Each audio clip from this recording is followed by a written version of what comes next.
आज आपके बैंड 5 आ रहे हैं आइल्स रीडिंग में। डोंट वरी, इतना मैं श्योरिटी देती हूँ कि आने वाले 20 दिनों में आपके बैंड 5 से बैंड 7 आएंगे ही आएंगे। सो बेसिकली आपने करना क्या है, जब भी हम आइल्स की बात करते हैं और रीडिंग मॉड्यूल की बात करते हैं तो रीडिंग इज द मॉड्यूल जिसमें काफी सारे लर्नर्स को डर लगता है। उन्हें लगता है कि रीडिंग में वो इम्प्रूव कर ही नहीं पाएंगे। तो आप कैसे इम्प्रूव कर सकते हो आइल्स रीडिंग मॉड्यूल में, ये मैं आज इस वीडियो में बताने वाली हूँ।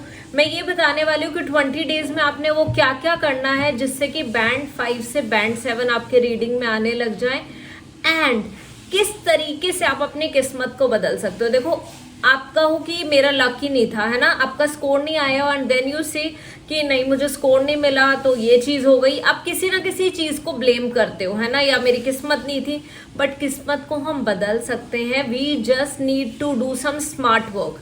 मैं हार्ड वर्क नहीं बोलूंगी, मुझे पता है आप में से बहुत सारे लर्नर्स ऐसे हैं जो कि रोज कोचिंग सेंटर पे जाते हैं, रोज 7 to 8 आवर्स लगाते हैं, सुबह 9 बजे जाते हैं, शाम को 5 बजे वापस आते हैं और दो बार हर एक टेस्ट को प्रैक्टिस करते हैं। रीडिंग के 2 टेस्ट करते हैं, लिसनिंग के 2, राइटिंग के 2, स्पीकिंग के 2, बट फिर भी कुछ नहीं हो रहा। So let me tell you one thing guys, इससे कुछ होना भी नहीं है।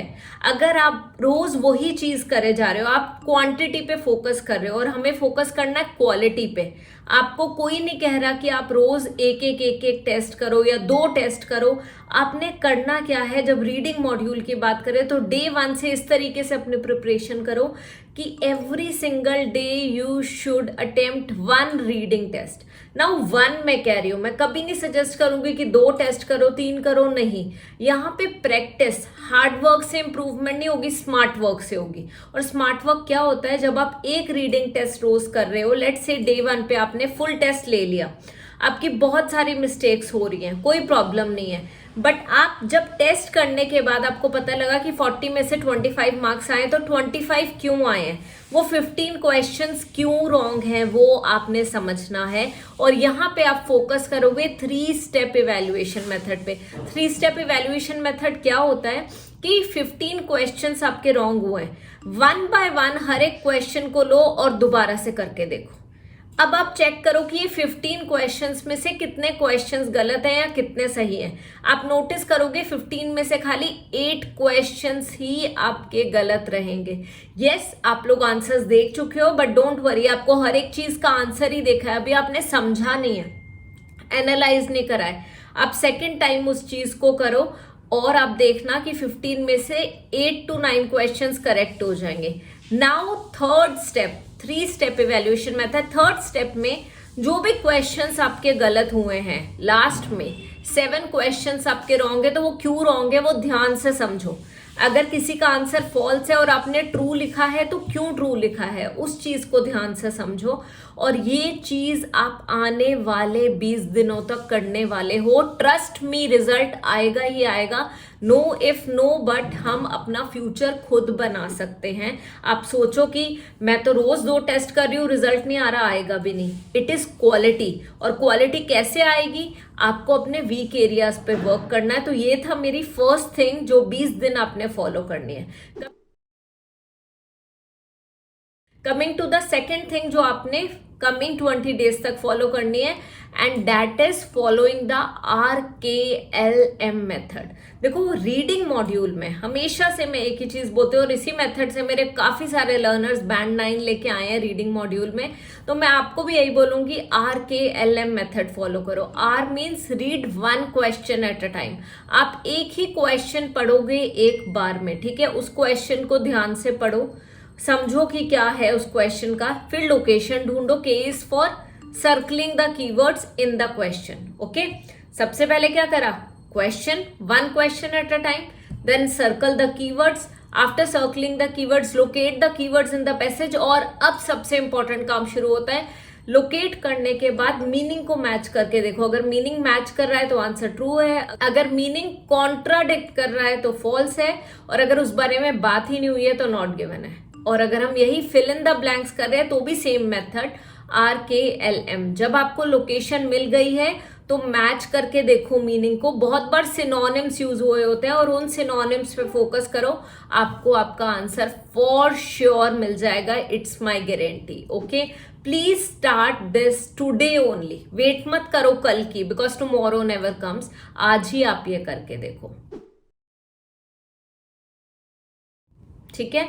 Coming to the third tip here, and the third tip is the elimination method. अब जब भी हेडिंग्स आ जाती हैं और मल्टीपल चॉइस क्वेश्चंस आते हैं तो आपने एलिमिनेशन मेथड यूज करना है। आपने करेक्ट आंसर नहीं ढूंढना कभी भी, always eliminate the odd ones first. जो आपको 5 ऑप्शंस में से ऑड वंस लग रहे हैं, 3 ऑप्शंस या 4 ऑप्शंस, उन्हें एलिमिनेट करो। आपको एंड में 2 ऑप्शंस बचेंगे, फिर डिसाइड करो कि इन दोनों में से कौन सा ज्यादा सूटेबल लग रहा है। सो ये होता है एलिमिनेशन मेथड। एंड इसी से रिलेटेड ना मैंने एक आइल्स रीडिंग की मास्टर क्लास प्रिपेयर करी हुई है, उस वीडियो का लिंक मैं जरूर अबव शेयर कर दूंगी।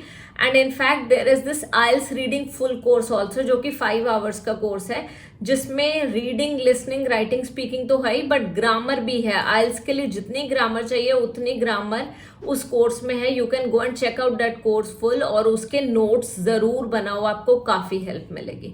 तो ये थी मेरी थर्ड थिंग, जो कि था एलिमिनेशन मेथड।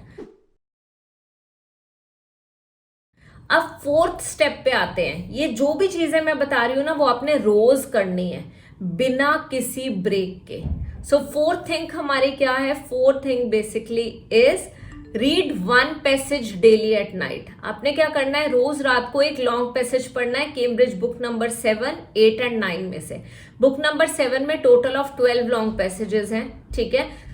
सो हमारे एक टेस्ट में 3 पैसेजेस होते हैं, तो एक पूरी बुक में 4 टेस्ट हैं, दैट मीन्स 12 लॉन्ग पैसेजेस। आपने रोज रात को 1 लॉन्ग पैसेज पढ़ना है एंड 12 डेज में 1 बुक फिनिश होगी। टारगेट बनाओ बुक नंबर 7 एंड 8 ये दोनों फिनिश करो।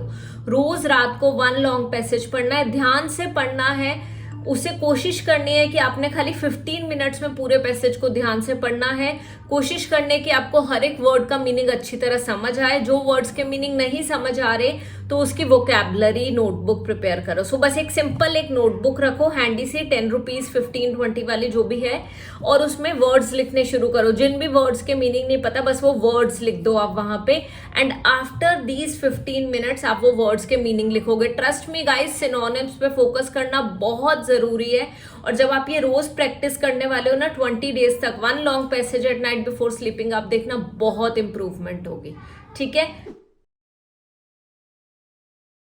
Coming to the 5th and the last step, और ये क्या है? इसमें आपने क्या करना है? अब हमने वोकैबुलरी पे वर्क करना शुरू कर दिया है ना, और टेस्ट रोज कर रहे हैं, एंड RKLM मेथड फॉलो कर रहे हैं, एलिमिनेशन मेथड फॉलो कर रहे हैं। So last thing here that you need to follow is कि आपने क्या करना है? वोकैबुलरी नोटबुक प्रॉपर प्रिपेयर करनी है, उसमें मीनिंग्स लिखने हैं, और रोज रात को वो जो न्यू वर्ड्स ऐड होते जा रहे हैं उन्हें रिवाइज करना है।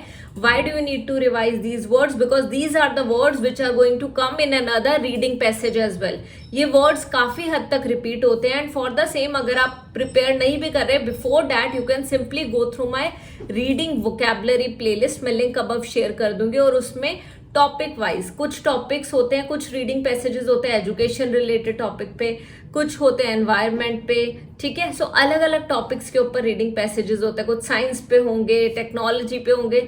सो उससे रिलेटेड वोकैब मैंने जो रीडिंग पैसेजेस में आए हैं वो वर्ड्स आपके साथ कुछ वर्ड शेयर करें, बाकी के आप ऐड करते जाओ उसमें, और आप खुद नोटिस करना कि रीडिंग में इंप्रूवमेंट होगी। तो बस ये 5 टिप्स हैं, इतनी मेरी गारंटी है। 20 डेज के लिए फॉलो कर लो, बैंड 5 पे नहीं रहोगे, बैंड 7 इजीली आ जाएंगे। बस जो बोला है वो ध्यान से फॉलो करो, रिलीजियसली फॉलो करो, हर एक चीज को अच्छी तरह समझो, सो डैट आपको कोई भी प्रॉब्लम ना आए। सो that's it for today's session. जो ये वीडियो मैंने बनाई है रीडिंग मॉड्यूल के लिए कि बैंड 5 से बैंड 7 20 डेज में, if you want me to shoot a video like such for writing module, for speaking module, और for any other module, just let me know, ठीक है। I am going to shoot the same. Thank you so much for joining me today, and I'll see you in the upcoming video of mine. Until then, bye bye and sat sri akal.